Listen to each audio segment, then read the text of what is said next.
Let's be honest, some of the most unforgettable gaming experiences don't come from massive studios with billion-dollar budgets. They come from small teams, or even solo devs, pouring their hearts into something special. In this video, I'm breaking down some of the best indie games I have ever played. You might have heard these games, but if you haven't, they absolutely deserve a spot in your library to be played and enjoyed. Whether you're into side-scrolling adventures, emotional narratives, or just looking for something fresh and unique, I'm sure these indie titles are going to blow you away. Let's get into it.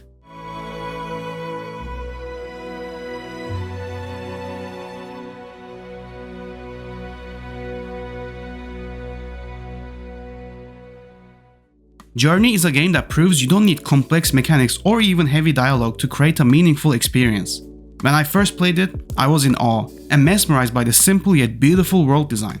You play as a robed figure traveling towards a distant mountain, gliding through sand dunes, discovering ancient ruins, and uncovering pieces of a forgotten civilization.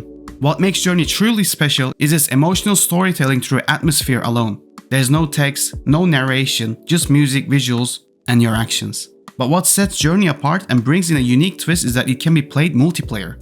Without names or voices, you may find yourself quietly exploring alongside another player. You can't speak, but you can feel their presence, help them, and finish the journey together. That quiet bond you form, it sticks with you. By navigating through this world without speaking made me feel at peace, and I enjoyed my time so much with this gem of a game. It's a reminder that even in silence, games can say a lot. That was for last time. I was late to the Hades party. I kept hearing how fantastic and addicting it is, and once I played it, I agreed with everyone. This game is made with passion and love, and you can feel it in every aspect of the game.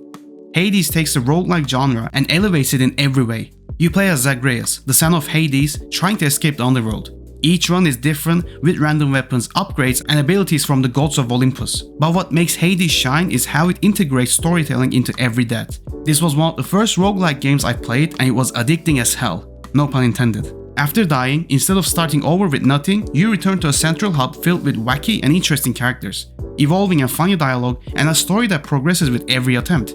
The writing is sharp, the voice acting is incredible, and the relationships you build make you care about more than just escaping.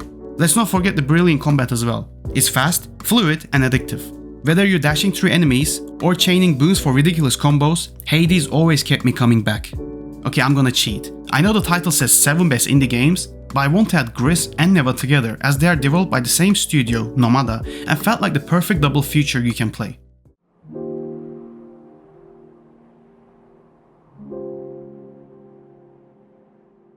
If you've ever wondered what it would feel like to play through a watercolor painting, Gris is your answer. It's a 2D platformer and has a very emotional story about grief, recovery, and growth, told through a stunning visual language and an incredible score. The colors in this game, like the main character, progresses through the stages of grief, starting in a lifeless world and slowly bringing it back to life with colors. There's no combat, no dying, just you, the world, and a story that unfolds through emotion and exploration right in front of your eyes. It's perfect for players who want something quiet, reflective, and deeply human. Gris isn't about winning, it's about healing.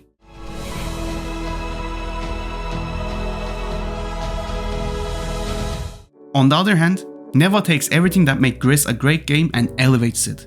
Neva, like Gris, is a gorgeous game that is made with love. The art direction differs and has its own flavor.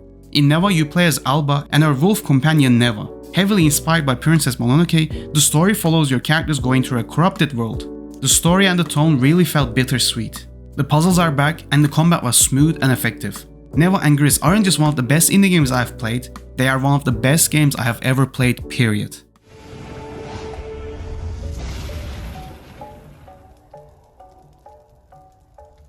Cult of the Lamb is an adorable animal aesthetic game with a dark, cult-building gameplay twist to it. You play as a possessed lamb who starts their own cult after being saved from death. Yeah, I mean it gets weird but in the best way possible. The game mixes roguelike dungeon crawling with source management and village sim mechanics.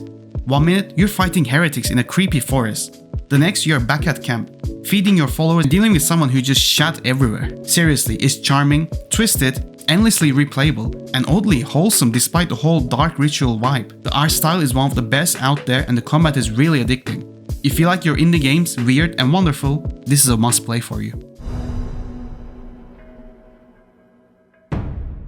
Before A Way Out, It Takes Two, and Split Fiction, there was Brothers, A Tale of Two Sons. and it was an amazing experience. You control two characters at the same time, literally. One brother is mapped to the left stick and trigger, the other to the right.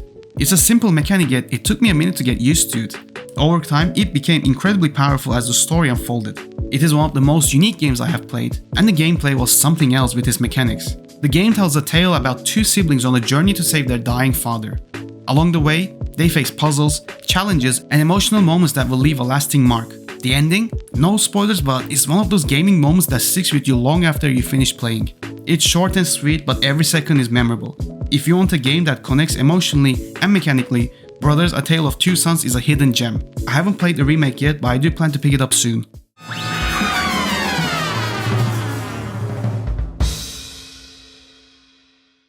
Cuphead is a love letter to 1930s animation, wrapped in some of the most punishing gameplay I have ever experienced. This side-scrolling game has hand-drawn visuals, jazzy music, and some of the hardest boss fights in indie gaming. Cuphead will test your patience while being a gorgeous piece of art. You play as Cuphead, or Monkman, battling scream-filling bosses in a Deal with the Devil storyline. Every level feels like a new cartoon episode, until you die for like the 1000th time. But I gotta say, that's part of its charm. It's hard, sure, but it is fair. And once you get your upgrades and get into the rhythm, there's something deeply satisfying about overcoming a boss that once felt impossible. It's a must-play for anyone who loves old-school challenges, and it is one of the best games with a unique visual design.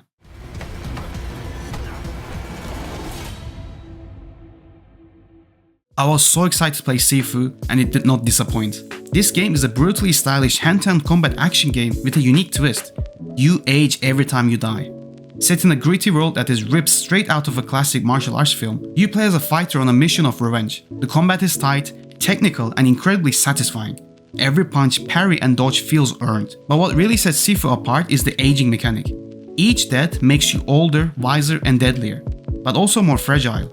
The younger you are, the faster you can move but die easily. The older you are, the harder you can hit but move slower. It forces you to learn, adapt, and improve. Not just your character, but your skills as a player as well. It's punishing, but incredibly rewarding. If you love martial arts films, challenging gameplay, and tight, stylish design, Sifu delivers all of that and more. Whether it's the emotional journey of a silent traveler, the chaotic charm of a cult management, or the fast-paced elegance of a martial arts revenge tale, these games prove that indie doesn't mean small. It means bold, creative, and unforgettable. Each of these titles offers something unique, something powerful, and most importantly, something worth your time. So if you haven't played them yet, do yourself a favor and play them. Once again, thanks for watching. If you discovered a new favorite or have your own indie gem to share with me, just let me know down below. Don't forget to like, subscribe, and hit the bell for more deep dives into games that deserve more love. And with that, I'll see everyone on the next video.